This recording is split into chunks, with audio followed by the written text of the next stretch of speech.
अब हम देखते हैं कि टर्शरी स्ट्रक्चर की प्रेडिक्शन। टर्शरी स्ट्रक्चर की प्रेडिक्शन के हमारे पास दो मेथड्स हैं, एक्सपेरिमेंटल मेथड और कंप्यूटेशनल मेथड। इन दोनों मेथड्स की फर्दर कुछ मेथड्स हैं, कुछ टेक्निक्स हैं। पहले हम देखते हैं एक्सपेरिमेंटल मेथड। एक्सपेरिमेंटल मेथड के हमारे पास तीन टाइप्स हैं। पहली हमारे पास है एक्सरे क्रिस्टलोग्राफी, दूसरी हमारे पास है एनएमआर या न्यूक्लियर मैग्नेटिक रेजोनेंस, तीसरी हमारे पास है electron microscopy. X-ray crystallography accurate result देते हैं, लेकिन ये इन विट्रो है। इन विट्रो किसी भी ऐसे रिएक्शन को कहते हैं या प्रोसेस को कहते हैं जो कि लैब में परफॉर्म हो, ऑर्गेनिज्म की बॉडी के अंदर परफॉर्म ना हो। इसमें हमारे क्रिस्टल की रिक्वायरमेंट होगी और इसके ऊपर पर स्ट्रक्चर प्रोटीन की जो कॉस्ट है वो 100 to 200,000 डॉलर्स, मतलब 1 लाख से 2 लाख की कॉस्ट है डॉलर पर स्ट्रक्चर। ये टाइम कंज्यूमिंग है और एक्सपेंसिव भी है। इसके बाद हम देखते हैं एनएमआर। एनएमआर भी एक एक्सपेरिमेंटल मेथड है जिसके थ्रू हम प्रोटीन के टर्शरी स्ट्रक्चर की प्रेडिक्शन करते हैं। ये एक्यूरेट है लेकिन लेस एक्यूरेट है as compared to X-ray crystallography. और ये इन वीवो है। अब इन वीवो और इन विट्रो का आपने डिफरेंस जो है वो याद रखना है। इन वीवो मतलब कि nuclear magnetic resonance with in the body किसी भी ऑर्गेनिज्म की परफॉर्म होता है। इसमें रेज जो है वो ऊपर से डाली जाती हैं और ये हमारे सेल के अंदर जो है ये परफॉर्म हो रहा होता है, न्यूक्लियर मैग्नेटिक रेजोनेंस। अब इसमें कोई क्रिस्टल तो नहीं यूज होगी, और लेकिन ये लिमिटेड है वेरी स्मॉल प्रोटीन्स के लिए बस। और ये टाइम कंज्यूमिंग भी है और काफी डिफिकल्ट भी है।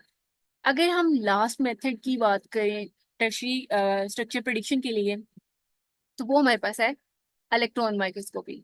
ये एक इमेजिंग टेक्नोलॉजी है, लेकिन इसमें जो इमेजेस हैं उनकी रेजोल्यूशन बहुत लो है, तो इसलिए हम इससे क्लियर और एक्यूरेट जो डाटा है उसको ऑब्जर्व नहीं कर सकते।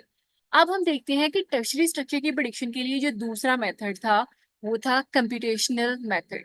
अब कंप्यूटेशनल मेथड जो है ये प्रिडिक्ट करता है कंपैरेटिवली कम्प्लेक्स प्रोटीन के टर्शरी स्ट्रक्चर को, जबकि एक्सपेरिमेंटल मेथड जो है वो कम्प्लेक्स प्रोटीन के स्ट्रक्चर को प्रिडिक्ट नहीं कर रहा था। ये बहुत ज़्यादा यूजफुल है मेडिसिन की और ड्रग्स की जो मॉडलिंग वगैरह है, स्ट्रक्चर है, उसको प्रिडिक्ट करने में। इसमें हमारे पास कुछ मेजर टेक्निक्स यूज होती हैं।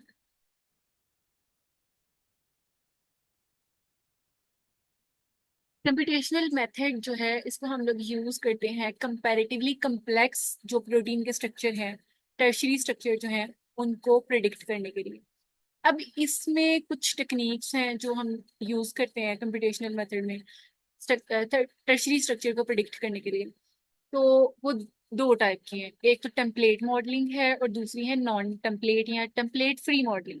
अब टेम्पलेट बेसिकली हम लोग एक ऐसी मॉडलिंग की टेक्निक को कह रहे हैं जिसमें हम यूज करेंगे एक specific sequence of amino acid. ठीक है, एज अ टेम्पलेट के तौर पे। जैसे टेम्पलेट की एग्जांपल इस तरह ले लें कि अगर आप जैसे कि केमिस्ट्री में प्रैक्टिकल्स थे, तो उसमें हर एक प्रैक्टिकल में जो टाइट्रेशन वाले प्रैक्टिकल थे, मटेरियल, एपरेटस, प्रोसीजर और रिजल्ट्स थे। अब एपरेटस वगैरह और मटेरियल जो है वो काफी ज्यादा में सेम था और प्रोसीजर भी, बस कुछ जो साथ में फॉर्मूलाज थे वो चेंज थे, बाकी एज इट इज जो है वो एक ही फॉर्मेट था सब में। तो जैसे कि फिनोफ्थलीन वगैरह सारा कुछ, पिपेट वगैरह सब कुछ एक ही चीज था। अब इसमें कहने का ये मतलब है कि इसमें भी हम टेम्पलेट ही यूज करें एक स्पेसिफिक अमीनो एसिड का, और उसी को हम ये होमोलोगस मॉडलिंग भी यूज करेंगे, थ्रेडिंग वगैरह में भी यूज करेंगे, ताकि हम प्रिडिक्ट कर सकें टर्शरी स्ट्रक्चर प्रोटीन का। और इसमें जो हम प्रोटीन स्ट्रक्चर यूज करेंगे वो हमें नॉन है। अब नॉन हमें पता होगा। अब वो क्या है कि जिस तरह जो सीक्वेंस है वो हमने पहले ही डिटरमाइन किया हुआ है, एक स्पेसिफिक सीक्वेंस जो कि हम यूज करेंगे इन टेक्निक्स में आइडेंटिफाई करने के लिए, प्रिडिक्ट करने के लिए टर्शरी स्ट्रक्चर। अब इसको फर्दर जो है वो मैं नेक्स्ट स्लाइड में एक्सप्लेन करती हूँ, तो आपके जो कॉन्सेप्ट है वो क्लियर हो जाएगा। अब टेम्पलेट फ्री मतलब इसमें हम कोई भी एक स्पेसिफिक सीक्वेंस या नॉन सीक्वेंस नहीं यूज करेंगे। तो ये वाला मेथड हमारे पास है एब इनिशियो मेथड। अब जो एब इनिशियो मेथड है ये फिजिक्स बेस्ड है, नॉलेज बेस्ड है। इसमें हमारे पास जो प्रोटीन का स्ट्रक्चर है वो नोन नहीं है। अब नोन नहीं मतलब हमें सीक्वेंस नहीं यूज करे एज अ टेम्पलेट, ठीक है। अब हम देखते हैं next slide. Computational method for the prediction of protein tertiary structure. अब हमारे पास 3 कंप्यूटेशनल अप्रोचेस हैं प्रोटीन के 3 डायमेंशनल स्ट्रक्चर मॉडलिंग और प्रिडिक्शन के लिए। उनमें सबसे पहले हमारे पास है होमोलोगस मॉडलिंग, हेडिंग और एब इनिशियो मेथड। अब जो हमारे पास फर्स्ट 2 अप्रोचेस हैं ये नॉलेज बेस्ड है। इनमें हम लोग प्रोटीन के स्ट्रक्चर को प्रिडिक्ट करते हैं on the basis of existing structural information. अब स्ट्रक्चरल इंफॉर्मेशन मतलब वो जो हम सीक्वेंस यूज कर रहे होते हैं एज अ टेम्पलेट, उसकी बेस पे हम ये आइडेंटिफाई कर रहे होते हैं प्रोटीन के टर्शियरी स्ट्रक्चर को। तो इसलिए ये दोनों जो है ये नॉलेज बेस्ड मेथड है। और जो एब इनिशियो मेथड है ये सिमुलेशन बेस्ड है। मतलब ये प्रिडिक्ट करता है स्ट्रक्चर को प्रोटीन्स के based on the physicochemical principles that governs the protein folding without use of structural template. कि इसमें जो प्रोटीन की फोल्डिंग है वो स्ट्रक्चरल टेम्पलेट के बगैर फिजियोकेमिकल प्रिंसिपल के ऊपर बेस करते हुए जो है प्रिडिक्ट की जाती है। तो एब इनिशियो मेथड जो है ये सिमुलेशन बेस्ड है। और जो होमोलॉजी होमोलॉगी मॉडलिंग है और जो थ्रेडिंग है ये नॉलेज बेस्ड है। ये आपने डिफरेंस जो है ये याद रखना। होमोलॉजी मॉडलिंग जो है ये प्रिडिक्ट करती है प्रोटीन के स्ट्रक्चर को based on the sequence homology with non structure के ऐसे सीक्वेंस जो कि सिमिलैरिटी शो कर रहे हैं जिनके स्ट्रक्चर को भी हमें पता है, उन स्ट्रक्चर की बेस को यूज करके ये प्रोटीन का इस मेथड में टर्शरी स्ट्रक्चर जो है वो आइडेंटिफाई किया जाता है। इसको हम लोग कंपैरेटिव मॉडलिंग भी कहते हैं। कंपैरेटिव मॉडलिंग हम इसलिए कहते हैं क्योंकि हमारे पास जो सीक्वेंस है, जो ऐसा सीक्वेंस या ऐसा टेम्पलेट जो काफी ज्यादा और सीक्वेंसेस के साथ रिजेम्बलेंस शो कर रहा हो, होमोलोगस इन नेचर हो, हम उसको यूज करके जो हमारा टारगेट प्रोटीन है उसके साथ कंपेयर करते हैं। अब उस कंपेयर करने के बाद हम लोग आइडेंटिफाई कर रहे होते हैं कि प्रोटीन का टर्शरी स्ट्रक्चर प्रेडिक्ट कर रहे होते हैं कि इस तरह का होगा। Principle, if the two proteins share a high enough sequence similarity they are likely to have a similar structure. इस प्रिंसिपल के अकॉर्डिंग अगर 2 protein high degree of similarity show कर रहे हैं 2 सीक्वेंसेस में, सिमिलैरिटी इस तरह की उनमें अमीनो एसिड जो है वो सिमिलर है, तो वो प्रिडिक्ट किया जाता है, अज्यूम किया जाता है कि उन 2 प्रोटीन्स का स्ट्रक्चर भी सिमिलर है। If one of the protein sequence has known structure, then it is copied to the other with a high degree of confidence. अगर हमें इस केस में इस प्रिंसिपल के अकॉर्डिंग एक सीक्वेंस का स्ट्रक्चर पता हो तो हम लोग कॉन्फिडेंटली जो है दूसरे सीक्वेंसेस का भी वो ही स्ट्रक्चर अज्यूम कर लेते हैं। अब इसके कुछ स्टेप्स हैं वो हम देखते हैं। पहला इसका स्टेप है टेम्पलेट सिलेक्शन, होमोलॉजी टेक्निक का या कंपैरेटिव टेक्निक है, कंपैरेटिव एनालिसिस है। टेम्पलेट सिलेक्शन करना है, फिर हमने सीक्वेंस की अलाइनमेंट करनी है। इसके बाद बैकबोन मॉडलिंग, मॉडल जो है उसकी बिल्डिंग है, फिर लूप मॉडलिंग है, फिर इसके बाद साइड चेन रिफाइनमेंट है, फिर हमारे पास मॉडल रिफाइनमेंट है और लास्ट पे हमारे पास है मॉडल इवेल्युएशन। अब होमोलॉजी टेक्निक जो है उसमें पहला स्टेप हमारे पास है टेम्पलेट सिलेक्शन। टेम्पलेट या एक स्पेसिफिक सीक्वेंस जो है अमीनो एसिड का उसकी selection. It involve searching the protein data bank for homology proteins with a specific structure. इसमें जो डाटा बैंक है हमने ऐसे प्रोटीन्स को सर्च करना है जिनका स्पेसिफिक स्ट्रक्चर हो और वो दूसरे प्रोटीन्स के सीक्वेंसेस के साथ होमोलोगस हो, सिमिलरिटी शो करें। The search can be done by using program like FASTA और ब्लास्ट। अब ये हम सर्च कर रहे होते हैं प्रोग्राम को यूज करके, जैसे कि फास्टा है या ब्लास्ट। अब इन दोनों की भी डिटेल जो एक्सप्लेनेशन है वो नेक्स्ट लेक्चर्स में है, आप प्लेलिस्ट को ओपन करके उसको देख सकते हैं। In this, we enter the sequence of the target protein and search for template sequence that best matches the target sequence। मतलब इसमें हम टारगेट प्रोटीन जो है उसके सीक्वेंस को देखते हैं और ऐसा टेम्पलेट सर्च करते हैं, ऐसे सीक्वेंस को अमीनो एसिड पे सर्च करते हैं जो कि जो टारगेट प्रोटीन है उससे बहुत ज्यादा सिमिलरिटी शो कर रहे हो। We select the template on the basis of percentage of sequence identity. अगर तो सीक्वेंस आइडेंटिटी है, मतलब जो हमारे पास प्रोटीन का स्ट्रक्चर ऑलरेडी प्रेजेंट है उसके साथ कोई ऐसा सीक्वेंस जिसमें अमीनो एसिड बहुत ज्यादा आइडेंटिटी शो कर रहे हो, हम उस सीक्वेंस को एज अ टेम्पलेट चूज करते हैं। And on the basis of this we have three area. अब सीक्वेंस आइडेंटिटी की बेस के ऊपर हमारे पास तीन एरिया होते हैं। सीक्वेंस आइडेंटिटी की परसेंटेज की बेस के ऊपर बेसिकली थ्री एरियाज हैं: midnight zone, twilight zone, safe zone. Midnight zone या एरिया ऐसे रीजन को हम कहते हैं जिसमें सीक्वेंस की आइडेंटिटी लेस देन 20%। अब लेस देन 20% है तो ऐसे स्ट्रक्चर रिलायबल नहीं है कि हम उन्हें ऐसा टेम्पलेट यूज करें, उन्हें हम दूसरों से दूसरे सीक्वेंसेस से कंपेयर करने के लिए यूज करें। इसके बाद हमारे पास आता है ट्वाइलाइट जोन। ट्वाइलाइट जोन ऐसे जोन है, ऐसा एरिया है जिसमें सीक्वेंस आइडेंटिटी जो है वो 20 to 40% के दरमियान है। इसमें मिडनाइट जोन के कंपैरेटिवली कुछ जो है वो ज्यादा स्ट्रक्चर में आइडेंटिटी है, सिमिलरिटी है, लेकिन इससे भी ज्यादा जो है वो है सेफ जोन, और उसको हम लोग एज अ टेम्पलेट यूज करेंगे दूसरे सीक्वेंसेस से कंपेयर करने के लिए।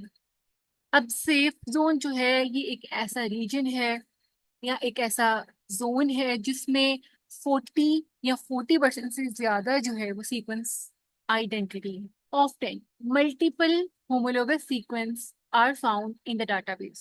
Then the sequence with the highest homology are used as template.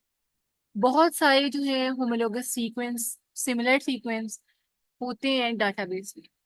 अब ऐसा sequence जो कि highest homology, highest similarity जो है वो शो कर रहा हो टारगेट प्रोटीन के साथ, तो उसको हम लोग यूज कर रहे होते हैं टेम्पलेट के तौर पे। ठीक है।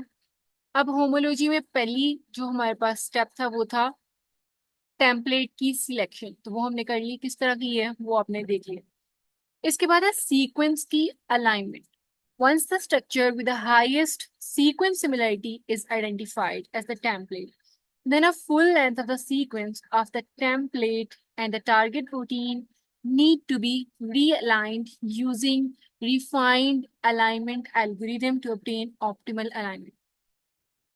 जब हमने एक ऐसा स्ट्रक्चर, ऐसा सीक्वेंस जो है वो आइडेंटिफाई कर लिया है जो हाईएस्ट सीक्वेंस सिमिलरिटी शो कर है, और उसको हम लोगों ने आइडेंटिफाई कर लिया एज अ टेम्पलेट। अब इस टेम्पलेट को हम लोग कंबाइन करेंगे टारगेट प्रोटीन के साथ रिफाइंड अलाइनमेंट एल्गोरिथम को यूज करके, ताकि इससे हम ऑप्टिमल अलाइनमेंट ऑब्टेन कर सकें। अगर अलाइनमेंट इनकरेक्ट होगी इस स्टेज के ऊपर, मतलब सीक्वेंस अलाइनमेंट वाली स्टेज के ऊपर, अगर जो टेम्पलेट है वो टारगेट प्रोटीन के साथ जो है वो सही अलाइन नहीं होगा, तो इस मिस्टेक की वजह से होमोलोगस जो रेसिड्यूज हैं उनमें जो है वो मिस्टेक्स होंगी, और उनमें मिस्टेक्स होने की वजह से जो प्रोटीन का स्ट्रक्चर है वो भी इनकरेक्ट होगा। तो इसलिए इस स्टेप पे अलाइनमेंट जो है टेम्पलेट की और टारगेट प्रोटीन्स की वो बहुत ज्यादा इंपॉर्टेंट है। अब हमारे पास जो थर्ड स्टेप है वो है बैकबोन model building.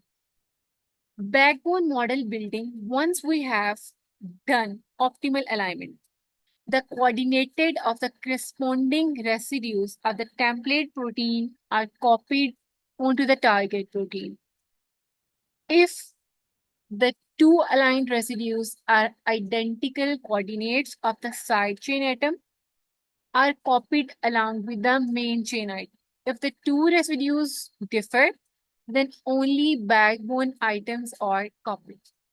अब बैकबोन मॉडल बिल्डिंग में ये होता है कि जब हमारे पास जो ऑप्टिमल अलाइनमेंट या एक्यूरेट अलाइनमेंट हो जाती है टेम्पलेट की और प्रोटीन की, टारगेट प्रोटीन की, तो इसके बाद उनके जितने भी रेसिड्यूज हैं टेम्पलेट के वो एग्जैक्टली कंबाइन कर रहे होते हैं हमारे पास टारगेट प्रोटीन के साथ।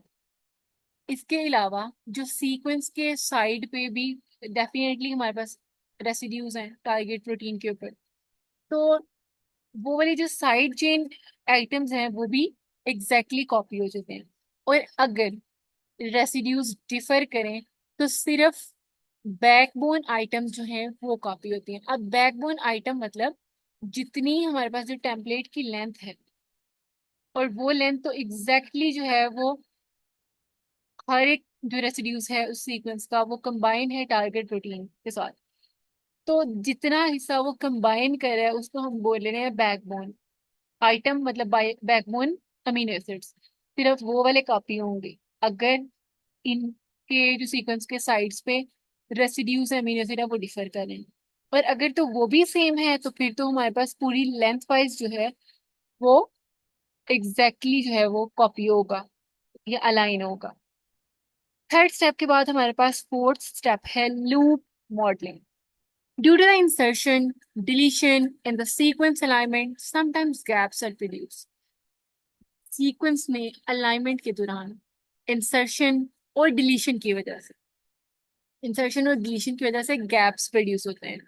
दे can not be directly mediated creating holes, therefore they should be closed, otherwise error will occur. Two main techniques are used for this process that are, अब इनको हम डायरेक्टली जो है वो इसमें होल क्रिएट नहीं कर सकते या इसको रिमूव नहीं कर सकते, क्योंकि सीक्वेंस की अलाइनमेंट के दौरान जब इंसर्शन हम करते हैं या रेसिड्यूज की या डिलीशन करते हैं तो इसकी वजह से गैप्स प्रोड्यूस होते हैं। अब इन गैप्स को हम डायरेक्टली जो है वो हैंडल नहीं कर रहे होते हैं, इसमें हम होल्स क्रिएट नहीं कर रहे होते, क्योंकि इसकी वजह से बहुत सारे एरर्स जो हैं वो अकर हो सकते हैं। दो हमारे पास मेन टेक्निक है इस प्रोसेस के लिए। पहली हमारे पास है डाटाबेस सर्चिंग मेथड और दूसरी हमारे पास है ab initio method. Database searching method में क्या है? Involve the finding the spare part from the known protein structure in the database that fit into the two stem region of the target protein. Database searching में हम जो target protein है उसमें ही कोई ऐसे स्पेयर एक्स्ट्रा अमीनो एसिड ढूंढेंगे जो कि जहां जहां पे सीक्वेंस के साथ कंबाइन हुए हैं उसके साइड पे जो एंड हैं उन उधर अटैच किए जा सकें और वो क्लोज हो जाए, ना कि उधर गैप जो है या स्पेस जो है वो रह जाए। और जो दूसरी लूप मॉडलिंग टेक्निक है वो हमारे पास है ab initio method. It generates many random loops and search for the one that does not clash with the nearby side chains. इसमें बहुत सारे जो है रैंडम लूप्स बनते हैं और सर्च किया जाता है इस मेथड में। एक ऐसे एब इनिशियो एक ऐसा मेथड है जिसमें बहुत सारे रैंडम लूप्स जो है वो क्रिएट होते हैं। तो इसमें किसी ऐसे साइड चेन के लिए या लूप के लिए सर्च किया जा रहा होता है जिसकी रीजनेबली लो एनर्जी है और एंगल्स जो है या साइड्स जो हैं उसमें वो परफेक्टली फिट हो जाए।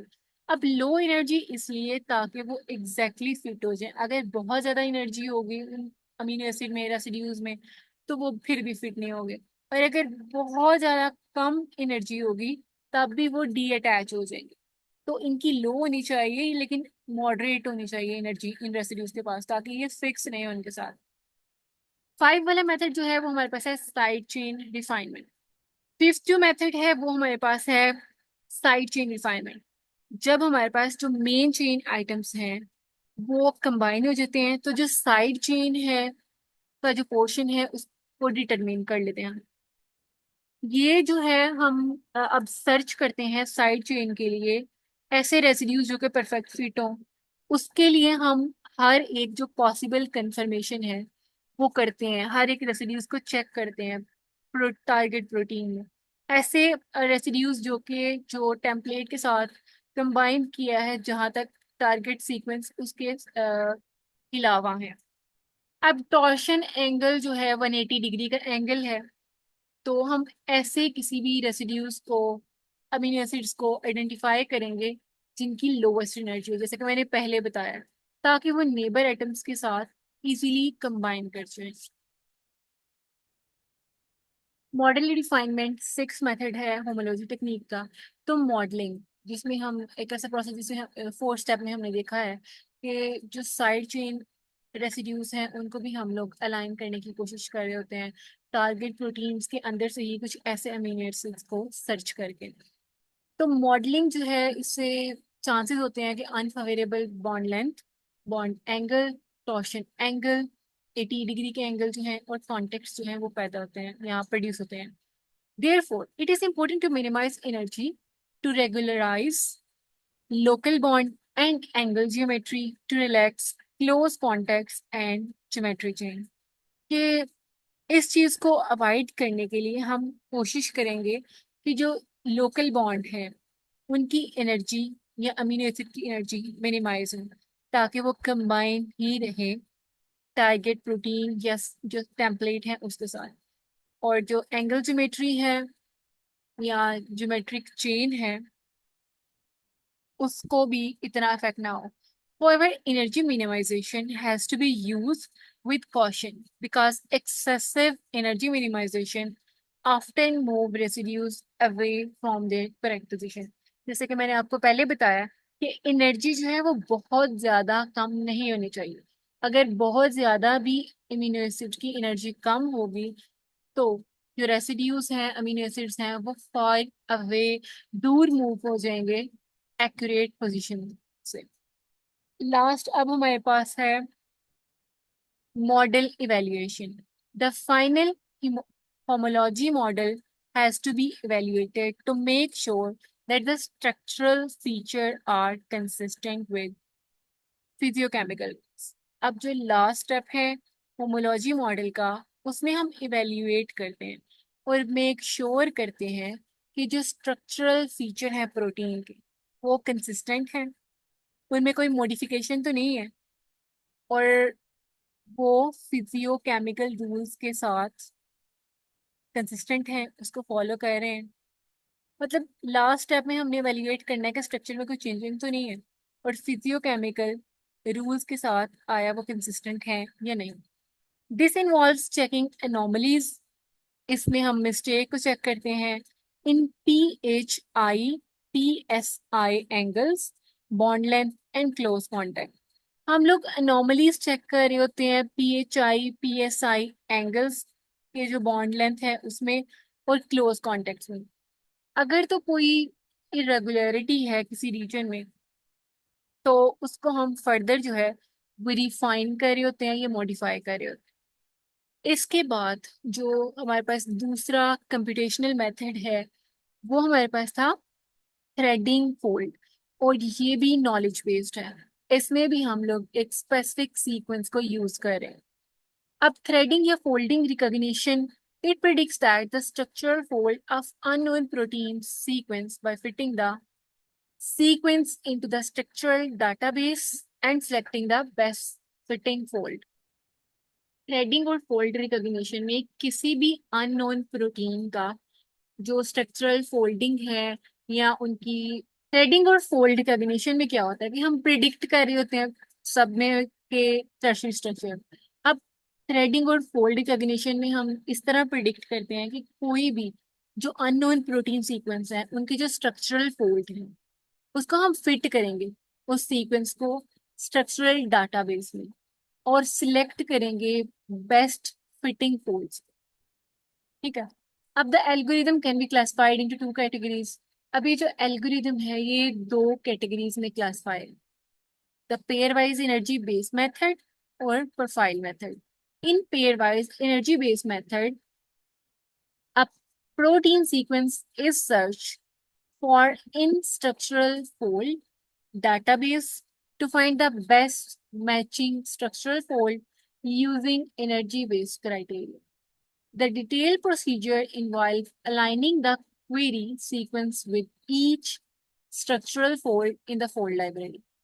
अब इसमें जो हमारे पास क्वेरी सीक्वेंस है, टारगेट सीक्वेंस है स्ट्रक्चरल रोल का, उसको हम करेंगे जितने भी लाइब्रेरी या डाटाबेस में फोल्ड्स हैं उनके साथ मैच, कंबाइन। तो जो हमने देखा था कि टर्शरी स्ट्रक्चर की प्रिडिक्शन के कंप्यूटेशनल मेथड और एक्सपेरिमेंटल मेथड्स हैं कुछ। कंप्यूटेशनल मेथड के जो तीन टाइप्स थी उसमें पहले हमारे पास थी होमोलॉजी, फिर थ्रेडिंग एंड फोल्ड। ये दोनों हमने देखा था कि नॉलेज बेस्ड है, क्योंकि इनमें हम लोग टेम्पलेट यूज कर रहे होते हैं या एक नॉन रेसिड्यूज का या अमीनो एसिड का सीक्वेंस यूज कर रहे होते हैं। इसके बाद जो हमारे पास लास्ट वाली है वो हमारे पास है एब इनिशो टेक्निक। अब हम पहले देखते हैं थ्रेडिंग या fold recognition. It predicts the structural fold of an unknown protein sequence by fitting the sequence into the structural database and selecting the best fitting fold. ये स्ट्रक्चरल फोल्ड प्रेडिक्ट करता है method, ये technique, किसी भी unknown protein sequence की। किस तरह की जो सीक्वेंस है प्रोटीन का, अननोन प्रोटीन का, उसको ये पुट करते हैं स्ट्रक्चरल डाटाबेस में और वहां से सिलेक्ट करते हैं बेस्ट फिटिंग फोल्ड। अब एल्गोरिदम जो है ये हमारे पास थ्रेडिंग या फोल्ड रिकग्निशन के उसको टू कैटेगरीज में डिवाइड किया है। पहला है कि उनकी pair wise energy based method है, और दूसरा हमारे पास है प्रोफाइल मेथड।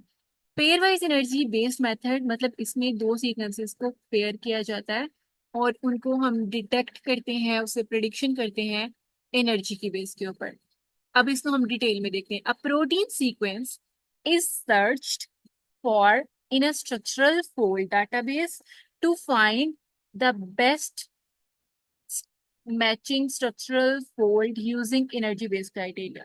कि एक प्रोटीन सीक्वेंस है, उसको हम स्ट्रक्चरल फोल्ड डाटाबेस में जो है उसके जो बेस्ट मैचिंग स्ट्रक्चरल फोल्ड है उसको सर्च करते हैं। एक किसी भी अननोन प्रोटीन है, उसका हमने फाइंड करना है स्ट्रक्चरल फोल्ड या स्ट्रक्चरल क्वाइलिंग, मोल्डिंग। तो उसके लिए हम उसको पुट करेंगे स्ट्रक्चरल फोल्ड डाटाबेस में और वहां से हम जो बेस्ट मैचिंग स्ट्रक्चरल फोल्ड है उसको आइडेंटिफाई करेंगे, लेकिन एनर्जी बेस्ड क्राइटेरिया मेथड को यूज करके। The detailed procedure involve aligning the query sequence with each structural fold in the library.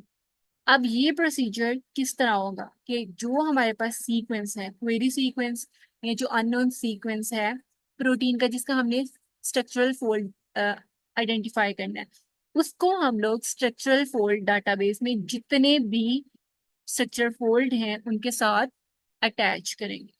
Local alignment is often adjusted to get lower energy and better fitting. अब local alignment हम उसकी करेंगे, pair wise alignment करेंगे ताकि हमें जो best fitting या best matching जो है फोल्ड वो मिले, और ऐसा जिसकी लो एनर्जी हो। क्योंकि हमने पहले ही देखा था कि लोअर एनर्जी या बहुत भी लो नहीं होनी चाहिए लेकिन एक ऑप्टिमल अमाउंट में होनी चाहिए, और वो हेल्प करती है combination. The next step is to build a crude model for the target sequence by replacing the aligned residues in the template structure with the corresponding residues in the query. अब दूसरा जो method है, next step जो है उसमें ये है कि हमने क्रूड मॉडल बनाना है कि जो हमारे पास सीक्वेंस था प्रोटीन का उसमें जो रेसिड्यूज हैं उनको हमने रिप्लेस करना है, जो टेम्पलेट जिसको हम लोग यूज कर रहे हैं स्ट्रक्चरल फोल्ड आइडेंटिफाई करने में, प्रोटीन के सीक्वेंस में, उसके साथ रिप्लेस करेंगे। अब the third step is to calculate the energy term of the raw model. अब थर्ड स्टेप हमारे पास ये है कि ये जो रॉ मॉडल है इसकी एनर्जी जो है इसको कैलकुलेट करना है। पहले हमने क्या किया, सीक्वेंस को आइडेंटिफाई किया जो कि रिजेंबलिंग स्ट्रक्चरल फोल्ड थे। नेक्स्ट स्टेप में हमने रेसिड्यूज को एक्सचेंज किया और ऐसे रेसिड्यूज को पुट किया प्रोटीन्स के सीक्वेंस में जो कि बेस्ट फिटिंग है। अब थर्ड स्टेप में हमने फाइंड करना है एनर्जी को रॉ मॉडल में। अब एनर्जी जो है which include pair wise residues, interaction energy, कि जो पेयर वाइज रेसिड्यूज हैं जो कि पेयर वाइज अलाइनमेंट हुई है उन रेसिड्यूज की जो इंटरेक्शन एनर्जी है, कम्बिनेशन एनर्जी है, वो वाली एनर्जी, सॉल्वेशन एनर्जी, कि जब भी कोई रिएक्शन करते हैं तो सॉल्वेंट के का और सल्यूट का जो आपस में रिएक्शन होता है, जैसे कि हाइड्रोफिलिक जो है और हाइड्रोफोबिक, वो आपस में कॉइल अप होके तो एक स्ट्रक्चर बना लेते हैं, कॉम्प्लेक्स स्ट्रक्चर। अब सॉल्वेशन हुई है उनकी भी, डेफिनेटली हाइड्रोलिसिस हुई है उनकी। तो जो इसके बाद हम हाइड्रोफोबिक देखें एनर्जी को भी कैलकुलेट करेंगे। कौन कौन सी एनर्जी को हम कैलकुलेट करेंगे, पेयर वाइज रेसिड्यूज की जो इंटरेक्शन एनर्जी है, सॉल्वेशन एनर्जी जो एबिलिटी है उनकी ब्रेक डाउन होने की, सॉल्व होने की, और सल्यूट के साथ मतलब कंबाइन करके रिएक्शन परफॉर्म करने की, हाइड्रोफोबिक एनर्जी कैलकुलेट करेंगे। Finally the models are ranked based on the energy term to find the lowest energy fold that correspond to the structurally most compatible fold. अब जो model है उसको हम rank करते हैं, इस मेथड को हम रैंक करते हैं इस बेस पे कि जो एनर्जी है रेसिड्यूज की वो लोवेस्ट एनर्जी हो फोल्ड की, और वो स्ट्रक्चरली मोस्ट कंपैटिबल फोल्ड हो। मतलब ऐसा प्रोटीन का स्ट्रक्चर जो कि स्ट्रक्चरली तो बहुत ज्यादा कंपैटिबल है, स्ट्रॉन्ग है, लेकिन उसमें जो रेसिड्यूज की एनर्जी है वो लोअर है, क्योंकि लोअर एनर्जी ही के जो रेसिड्यूज हैं वो आपस में अच्छे से कंबाइन करते हैं। अब दूसरा जो मेथड है या कैटेगरी है थ्रेडिंग या फोल्ड रिकॉग्निशन की, वो है profile method. A profile is constructed for a group of related protein structure. अब अगर हमारे पास group of related protein structures हैं तो उनके लिए एक प्रोफाइल क्रिएट होगी। Okay, the structural profile is generated by superimposition of the structure to expose corresponding residues. Statistical information from the aligned residues is then used to construct a profile. अब हम structural जो profile है वो इस base पे construct करेंगे कि एक जो सीक्वेंस है उसके जितने भी एक्सपोज हुए हैं रेसिड्यूज उनकी हम स्टैटिस्टिकल इंफॉर्मेशन लेंगे। अलाइंड रेसिड्यूज की स्टैटिस्टिकल इंफॉर्मेशन लेने के बाद हम एक प्रोफाइल कंस्ट्रक्ट करेंगे। The profile contains code that describe the propensity of each of the 20 amino acid to be at each profile position. अब प्रोफाइल में हमारे पास स्कोर होगा जो डिस्क्राइब करेगा एबिलिटी को हर एक 20 अमीनो एसिड रेसिड्यूज की और इनकी प्रोफाइल में पोजीशन को। ठीक है, पहले हमने क्या किया कि हम प्रोफाइल क्रिएट करेंगे प्रोटीन्स के स्ट्रक्चर की और ऐसे स्ट्रक्चर की जो कि रिलेटेड है। अब इस प्रोफाइल को कंस्ट्रक्ट करने के लिए हम जो 20 अमीनो एसिड हैं उनके रेसिड्यूज जो अलाइन हुए हैं उनकी स्टैटिस्टिकल इंफॉर्मेशन देंगे। उस इंफॉर्मेशन को यूज करके हम डिस्क्राइब करेंगे कि ये जो 20 अमीनो एसिड हैं इनकी एबिलिटी क्या है और इनकी पोजीशन क्या है profile. To predict the structural fold of an unknown query, the query sequence is first predicted for its secondary structure, solvent accessibility and polarity.